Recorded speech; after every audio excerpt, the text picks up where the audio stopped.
Herkese merhabalar. Şehirdarı sayfasına hoş geldiniz. Bugün 3 Eylül 2022.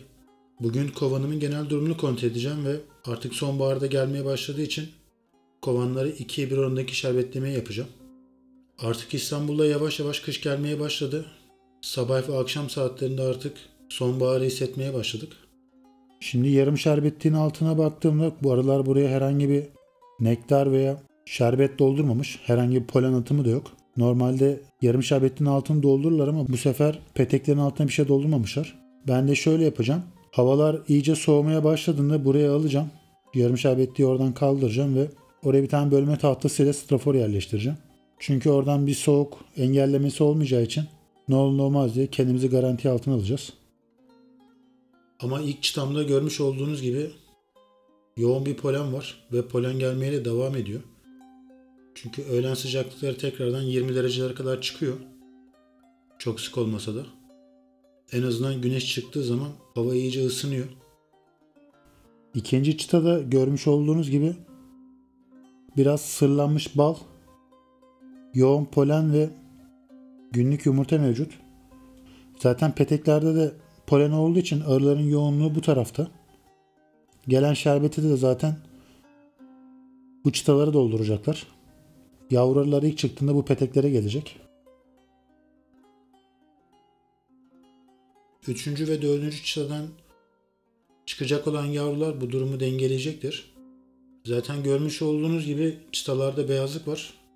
Nektar akımı da var. Ama dediğim gibi nektar akımının nereden geldiğini bilmiyorum. Az da olsa verdiğimiz şerbetin yanında bir bal da geliyor. Bu da arı için gayet iyi. Çıtalarımızda zaten yeterli miktarda bal var. Sadece önlem amaçlı veriyoruz. Verdiğim şerbeti de kışlık stoklarını yememesi için görmüş olduğunuz gibi de zaten arıda bal stoğu olduğu için kışlık stoklarını tüketmemesi için veriyorum. Hava sıcaklıkları 15 derecenin altına düşmeye başladığında şerbetlemeyi kesip kovana pancar şekerinden yapılmış kek vereceğim. Şu an için kovanım kışlamaya hazır. Yeterli miktarda kapalı yavru ve sırlanmış balı mevcut. Zaten popülasyon düşük olmasının bana bir zararı yok. Aksine faydası olacak. Çünkü tüketilecek bal oranı iyice azalacaktır. Bu da bana bir artı fayda sağlayacak. Ama çıtalar şu an bal dolu olduğu için büyük ihtimal kovanı 9 çıta olarak kışlamaya sokacağım. Zaten 10. çıtaya doğru da peteklerin çoğu kapalı nektarla dolu. Diğer kısımlarda da açık nektar ve benim vermiş olduğum şerbet bulunuyor. Buraya da yakın zamanda sırlayacaklardır. Sırlanmayan bölümlerde de arı yoğunluğu fazla olduğu için kış gelmeden tüketeceklerdir. Kışa doğru da kapalı nektarlar kalacaktır. Gördüğünüz gibi 10. çıta da komple siyah bir çıta. Bu arıcılığa ilk başladığım sırada kullandığım çıtalardan bir tanesi.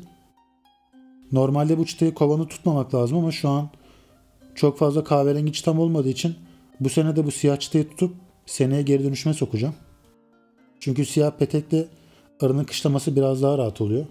Petek gözleri kalınlaştığı için. Zaten kışa doğru da arıların yoğunluğu duvar çıtasına doğru gidecek olacağı için bütün arılar orada toplanacak. O yüzden 10. çıtayı kovanda tutacağım, almayacağım. Şimdi şerbetlemeyi yapmadan önce de bu kovanımda alt kapağında ince bir strafor var. Bu da kışlamasında yetmeyecek. Çünkü bu sene yasklama sistemini yapmayacağım. Ve tekrardan strafora geçeceğim.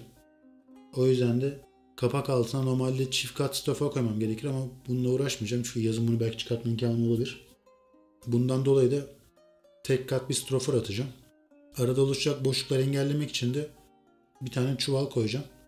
Bu da zaten ısıyı yeterince stabil tutacaktır. Normalde bu kovan kapağını zımparalayıp verniklemem lazımdı ama bunu iş yoğunluğundan dolayı unuttum. O yüzden bu sene bu kovan kapağı bu şekilde geçirecek. Seneye tekrardan kovan kapağını elden geçireceğim. Çünkü biraz deformasyon uğradı. Straforu takarken de çok fazla bastırmıyorum. Sadece sıfır hizaya gelecek şekilde yapıyorum. Straforu da kapağı yerleştirince kovanı kapatıyorum ama şerbet vermeyi unuttuğum için kovanı tekrardan açıp 2'ye 1 oranındaki şerbeti arılara verdim. Bu ara böyle doğal mücadele yaptıktan sonra da kovanımı kapattım. 2 hafta önceki videomda söylemiştim varroa zararlısı olmadığını. Varroa'nın en yoğun olduğu zamanlardan bir tanesi ama kovanda herhangi bir varroa ibaresi yok. Bir dahaki haftada yaptığım kontrollerde kovan kapağının altını açıp bunu sizlere de göstereceğim.